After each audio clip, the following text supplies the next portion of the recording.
Hello, good evening दोस्तों। This is Roshni Parekh once again. दोस्तों, काफ़ी दिनों से मैं बहुत सारी बुक्स रीड कर रही थी। उसमें से आज आपके लिए मैं एक स्टोरी लेके आई हूँ। ये स्टोरी बहुत इंटरेस्टिंग है, ट्रस्ट मी, आपको बहुत मज़ा आएगा।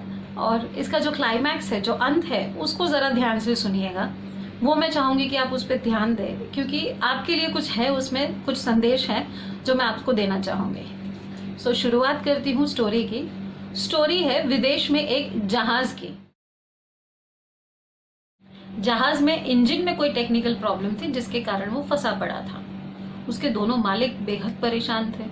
उन्होंने तरह तरह के टेक्निकल एक्सपर्ट्स, मैकेनिक्स और इस चीज के जानकार लोगों को बुलाया जो आके शिप के इंजन को ठीक कर पाए।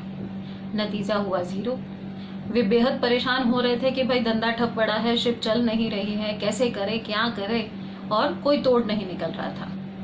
किसी ने उन्हें सुझाव दिया कि एक बुजुर्ग अंकल है जो इसी तरह की शिप्स को सालों से उनके जवानी के टाइम से ठीक करते आ रहे हैं। उनको इस टॉपिक में या इस काम में महारत हासिल है, क्यों ना उन्हें बुला के आजमाया जाए। दोनों ओनर्स ने सोचा, ठीक है, अगर आप कह रहे हैं तो हम उन्हें भी बुला लेते हैं, उनको भी कहते हैं जोर आजमा ले।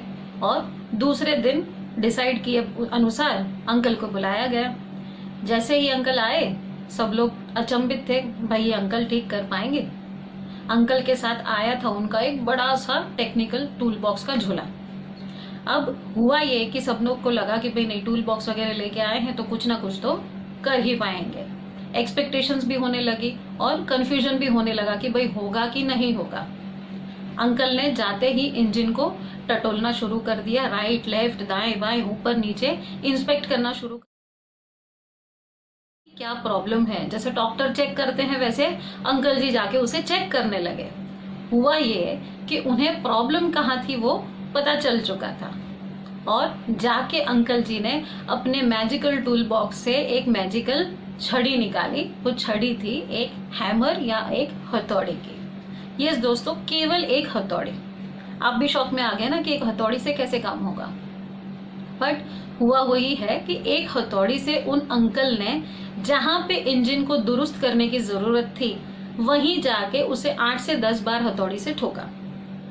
नतीजा ये हुआ कि इंजन तो चल पड़ा, चालू हो चुका था। और दोनों मालिक बेहद खुश थे और साथ ही साथ अचंभित भी थे।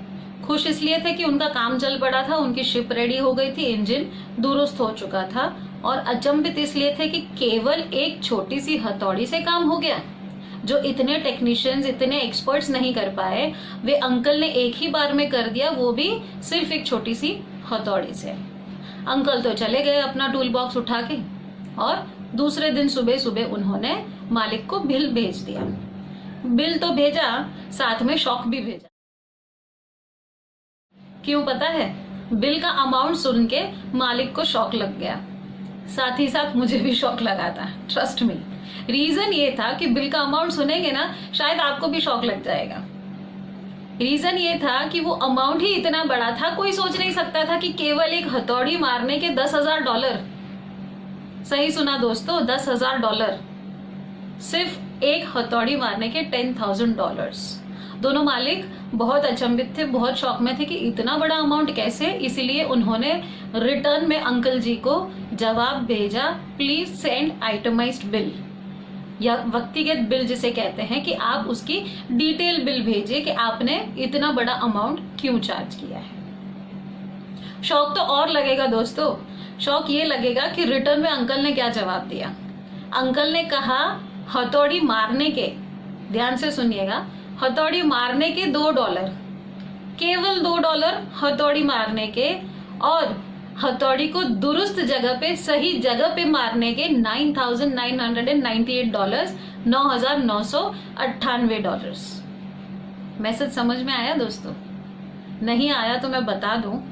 मैसेज ये था, टूल्स या आप चीजें जो इस्तेमाल करते हो उसकी इतनी वैल्यू नहीं है जितने आपकी काबिलियत की वैल्यू है। आके टेक्नीशियंस तो बहुत सारे गए, कर कोई कुछ नहीं पाया ना। किया तो अंकल ने ना।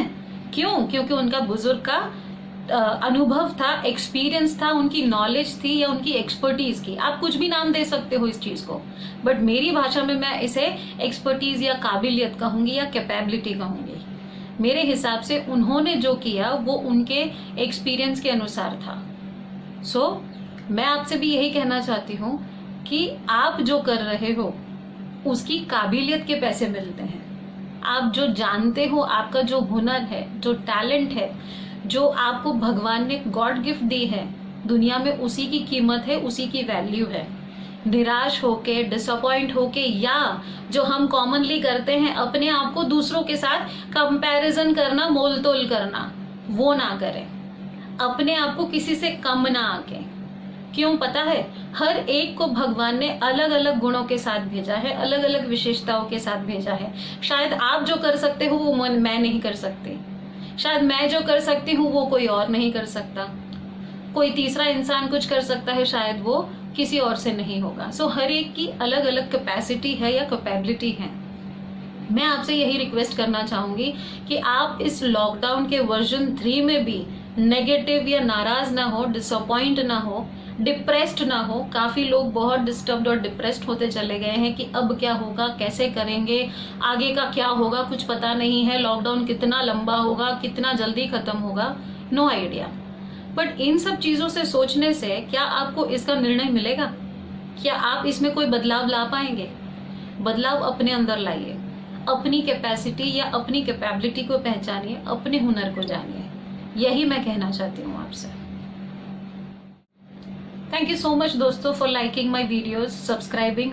बहुत सारे अच्छे अच्छे कमेंट्स मुझे मिल रहे हैं, बट इससे मेरा पेट नहीं भर रहा है। मैं और भी कमेंट्स का वेट कर रही हूँ। और साथ ही साथ मैं आपसे ये भी कहना चाहूंगी, आपके पास अगर कुछ सुझाव है जो आप मेरे मुंह से सुनना चाहते हैं या कुछ आप मेरे मुंह से जानना चाहते हैं, तो आप अपने कमेंट्स मुझे जरूर भेजिए कि मैं किस टॉपिक पे बात करूं, किस तरह की चीजों का नॉलेज आपसे शेयर करूं, तो मैं उसमें आपकी लाइफ में कुछ वैल्यूज या इनपुट्स ऐड कर पाऊं। जो लोग मुझे रेगुलरली कमेंट्स भेजते हैं, लाइक, शेयर और सब्सक्राइब करते हैं, उनके लिए बहुत बहुत बहुत बड़ा thank you and keep doing that. इस लॉकडाउन में हमें एक दूसरे के साथ नॉलेज और इस तरह की वैल्यूज शेयर करने से ही फायदा होने वाला है। Thank you so much, see you once again.